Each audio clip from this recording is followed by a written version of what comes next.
Story time. Today I'm going to share with you how I manifested my dream home, and we're going to use this as a lesson to show you quantum mechanics and how deep the rabbit hole goes as far as quantum materialization versus manifestation. So thank you so much for being here with me today. Let's get into it. There are a lot of themes at play here, so I was guided to share this in the hopes that it will assist you too with wherever you are in your process of receiving your dream home. This is a big theme for a lot of us right now. This topic keeps coming up over the last year and several years with Jupiter in the sign of Cancer, really expanding our beliefs, our desires about what security is. And for a lot of us, well, it's the home situation, right? So for me, this involves ancestral clearing and then the process of learning how to jump timelines, how to merge the realities from the conceptual and the emotional into the actual physical manifestation. So the first thing that's really important to start before I share the storytime piece is the idea of manifestation versus materialization. Manifestation is the initial process that we're learning as we're awakening, and it's the big buzzword. But there is a higher frequency term, materialization. It's a little bit more of a pure construct because we can manifest all kinds of things with the power of our will and our focus and our emotional magnetism. But does it serve us at the end of the day? Was it actually coming from the same pattern so that we have to learn again, right? And really deeply integrate what it is that we're actually coming from within the subconscious mind. So what I learned working with my mentor over the years was the difference between manifestation, which can still sometimes come from the ego, a sense of deservedness without doing the deeper work underneath. That being said, I love all of the content creators here that are talking about manifestation because we're all talking about the same thing. I was just guided to share, to explore the differences for you between materialization, which is a different octave of creation with yourself and your universe as an extension of you, versus manifestation. All right, so basically I'm sharing that difference because I lived it myself. I manifested back when I lived in California. I'm now in Washington State. My own place, all of that. It was wonderful. I loved it. I love being in my own energy, in my own space, and the freedom to live my life as I do as a priestess, getting to do my witchy rituals, incense and candles, and the different kinds of music that I want, to live freely in a quantum flow of self-expression, right? And it wasn't the end of the world if I didn't feel like doing the dishes that day and so forth, which is very different than when you cohabitate with somebody, right? But when it came time for me to relocate in 2021, I had to move back in with my mom and her husband. So what ended up happening was I had deeper integration to do to fully heal the mother wound of where we still had separation and distortion in our lineage. And I also, with the thanks to her husband, my stepdad, was able to go even deeper into removing, just completely gutting from myself, from my own beingness, the difference between total freedom as a liberated sovereign woman here in New Earth versus the misogyny, the patriarchal programming, and also religious scrutiny or dogma when it comes to expressing yourself as a spiritual being having a human experience. And so this is why I say, for me, I see the difference. That's why I learned it and I'm sharing it with you between manifestation and materialization. Manifestation is beautiful and valid, and it's a huge step for us in actively co-creating with our universe. However, there could still be karmic stuff with it sometimes. It's not a forever picture, whatever you want to say about it. There's a higher resonance with materialization, which is where you're in a different mode of surrender and you've done more of a thorough excavation of all of your shit. So essentially, I dragged this process out, and it was a back and forth for several years of back in with my mom and then back out, and back in with my mom and then back out. And so when I relocated up here to Washington State with my daughter, I was really excited to be with them and to be in a new state and experience this beautiful place. And then it turned out that there was a lot more unexpected karmic residue with my stepdad, which was, again, a beautiful thing to work through. So the big piece here is the emotional piece. And I've been working with a lot of clients lately about really going through quite a challenging situation in their living situation. The energy is definitely expired. They're fucking miserable. There's shady shit going down. Like, there's just all kinds of stuff happening that's very triggering and really, really distorted, right? And so what I coach people is, through my own experience, you've got to see the lesson, detach, process the triggers that are happening to you, pinpoint the roots. Where are they within your subconscious? Because everything is a mirror to show you what is buried deep within, right? And so it could take years for some of us, I know it did for me, to continue to go deeper, to go under the wound, right? Instead of reacting to, oh my gosh, this is so unjust, this is so cruel, like, I'm just trying to live, like, why is there so much judgment coming at me? You know, why is this person being so inappropriate with me? You know, saying horrible things, like a lot of judgment. However long it takes to work through that emotional layer of no longer feeling attacked and victimized is what it is. And for some of us, it takes a while. So my goal is to come here and kind of give you a little jump start to show you that it's all about the emotions. It's all about processing them, allowing yourself to feel them, but then not getting stuck or looping in that energetic, making yourself ready, right? Preparing yourself to go beyond, to then receive what it is that you desire, what it is that's actually more aligned with your soul. And that's one of the huge differences here. When I talk about materialization, is you've manifested many times in the past, and then all of a sudden you learn, like, oh my gosh, it's not happening the same way.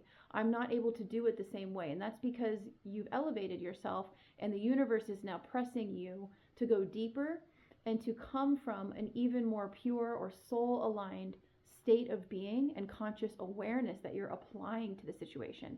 So this makes it easier when you're in this deeper state of connectedness to see the patterns, see the stories, see the ego triggers, see the mother and father wound, the patriarchal programming, the religious dogma, any of these archetypal themes that we all have to go through in some form or another, all part of the ancestral clearing, right? This is all part of clarifying our DNA so that we are reversing the distortion for our lineages. And this goes backwards and forwards through time, as quantum mechanics does, right? So once you come to the point of no longer taking it personal, you hate it, then you don't hate it anymore because you see it for what it is. So now you're not in resistance anymore. Instead of a reactive charge, which perpetuates because you're in resistance, right, to the situation that doesn't feel aligned, that is so triggering because all you want to do is just live and enjoy your surroundings, right? That's a very simple request, right? And that was one of the conclusions I came to with myself. I'm like, universe, oh my God, like, I just want to enjoy where I live and just live in peace and be myself and really get to honor that, you know, and enjoy it. And what the fuck, you know? So once you can detach from the personal triggering that is happening and you start to expand your awareness and see, oh, wow, this is showing me what I'm still holding within. Okay, then bet, let's go, right? I'm willing to see, show me what's next. You start to depersonalize emotionally, which then means that you can expand your awareness and your heart and your emotions beyond the immediate situation. Start to build, and this is a build out from the inside out. You know, you see why we have to calibrate with quantum leaping, because you have to build new frameworks and new frameworks and new frameworks as the old are being destroyed, right? So then you start to say, well, yeah, you know, gosh, I deserve to have a home where I feel safe and secure, and I have my beautiful things around me. I can flow. I've got my pets. I've got my crystals, my candles. I can do incense whenever I want. I can walk around naked if I want. Like, you have ultimate freedom, right? Because this is your home. This is your healing home, a haven for you. So you start to get onto that, like, well, that is my desire and I deserve that. So maybe it's possible, right? And then from there, as you're building and working with that energetic for some time, the next layer is actually putting yourself there conceptually, emotionally, into the energetic framework of, oh my God, what would it feel like? What would it feel like? So, mind you, I was in a shoebox, a bedroom the size of a fucking shoebox. It was very constricted from my energy field. My parents were right above me too. So all of their density, all of their belief systems, all of the different distortions that we see in the unconscious baby boomer population, I'm like all in it, right? And I had to pull back, come into my mastery, see it for what it was, give thanks that I had a home, and then put my focus and energy, instead of being in resistance to where I was, putting it into the dreaming awake, the dream seeds of where I wanted to be and what I wanted it to feel like. And this is imagineering. So this is when you get into the next level, where you're imagineering at soul level what you deserve, what you desire, and keeping it completely free of attachment, because you're understanding what's going on and that you're in this process for a beautiful reason. As painful as it can be, it's ultimately getting you to where you want to go, because everything that's happening is for us, no matter how brutal it is, right? So I would fixate, I would lay in bed, and anytime any of the feelings came up about impatience, about still not having moved forward, or, oh my God, this thing just happened, he was so rude. Anytime any triggers like that would happen, or I would be pining or find myself in the space of separation conceptually, and in my body and in my heart, in my field, from my dream home, I would put myself in my dream home. And I would just imagine, oh my gosh, it's going to feel so amazing to be able to have the freedom to be, for it to be quiet, for me to not have to deal with anyone else's energy field in my immediate space, for me to decorate as I see fit, light the incense, have the candles, play the mantras and frequency music that I want, not have to hear any shit about it, right? I don't have to do the dishes right away. There's no pressure. Wow, God, that feels so luxurious. That feels so amazing. And for me, I had already experienced that before back in California, right? But that was in an old construct, an old identity, a completely different paradigm, because that was pre-COVID, right? So the COVID era really threw us into a rapid acceleration of facing ourselves and doing clearing to come into higher levels of self-mastery and ability to work with the quantum mechanics, right? So then I would just surrender. It's going to happen. It's going to happen when it's going to happen. And I am so excited about it. And I would just stay conceptual. And what's happening while you're doing that is, in the quantum field, you're in one reality, but you're building the other reality, and you're actually feeding and nourishing through your emotional energy, which is your creative energy, right? That creative energy is your divinity. So the more that you fixate and basically really commit to focusing with dedication on how good it feels and this and that, and you just go into the most detailed movie scene of, oh my gosh, I'm going to come home and it's going to be like this, and it's so nice, right? You want to play with your imagination. This is the Imagineering. Journal about it. Give thanks for it. Give thanks for where you are wholeheartedly. And that's why I say sometimes this process can take years, because we could have a lot of bitterness to overcome, seeing where the judgment that we're receiving is actually a refraction of our own judgment. All of these imprints that come at the core level in our formative years, right? Some of us sometimes even in utero, before we're actually born. This is a big job, and the emotional path is the key. So basically, I had to endure this and continue, like I shared, to come back to a place of humility and gratitude, and also staying open for the new, so that I was in a neutral space. So I was no longer resenting where I was, right? I would still get triggered, but I would understand, like, oh, this is showing me more. Thank you so much. Then the triggering stopped, no matter what the behaviors were of the people around me, because I had completed the work, and they were who they are, and I'm who I am, and it's all good, right? And again, I'm so grateful for this, and I'm really even more excited about how it's all going to happen. I know it's going to be amazing when I get my new home, right? So this went on for years, about almost 4 years. And then the end of 2025, everything lined up for me. A beautiful soul stepped forth to support me and to assist me in my dream. This person saw me. They saw where I wanted to go with my teachings and my career, and showing up here to assist everybody to access new earth.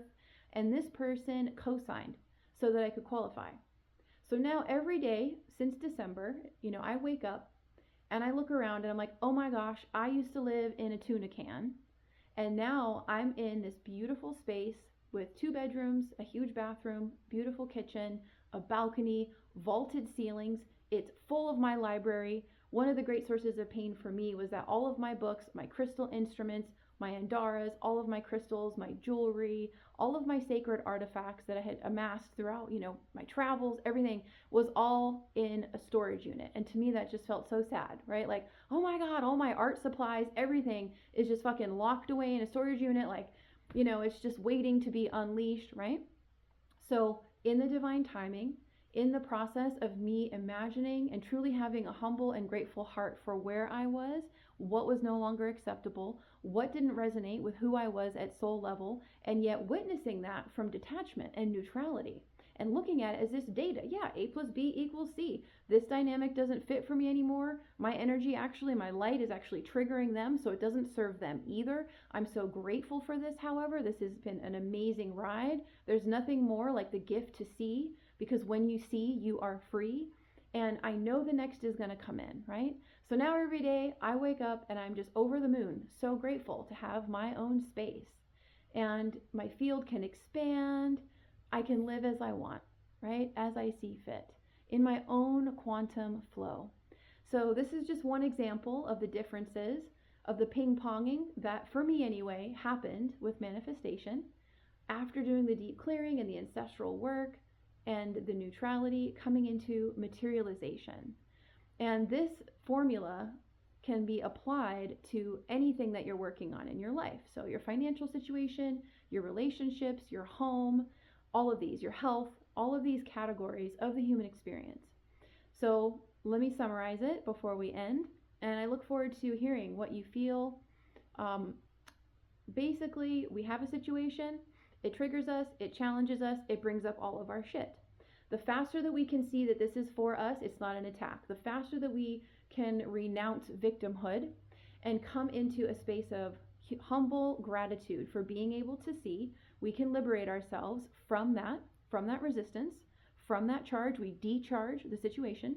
We come into neutrality, and from that neutrality, we start to focus on a higher level of what we deserve and what feels in alignment for us. And this isn't from the ego. This is from a heart soul perspective, which is very humble and is, really just grateful. It is a humble place of, this would be so lovely, to then dreaming. You're building your container for your worth and your value and deservedness. And then you can dream. Then you can start imagining. And then it's just, you keep rinse and repeat. You just keep going with that and deepening your connection to your dream. And you're building parallel realities. And eventually it's only a matter of, and I want to say time. Time is a construct that we use to measure, how long things take. But really it's consistency, right? So you have these two timelines, and then they come together and they converge, and the old one collapses, right? Completely collapses. And through beautiful synchronicities, connections, the universe mirroring the support that is here for you because you believe in it and you believe in yourself, it happens. So thank you so much for joining me, and I will see you for the next one. Take care.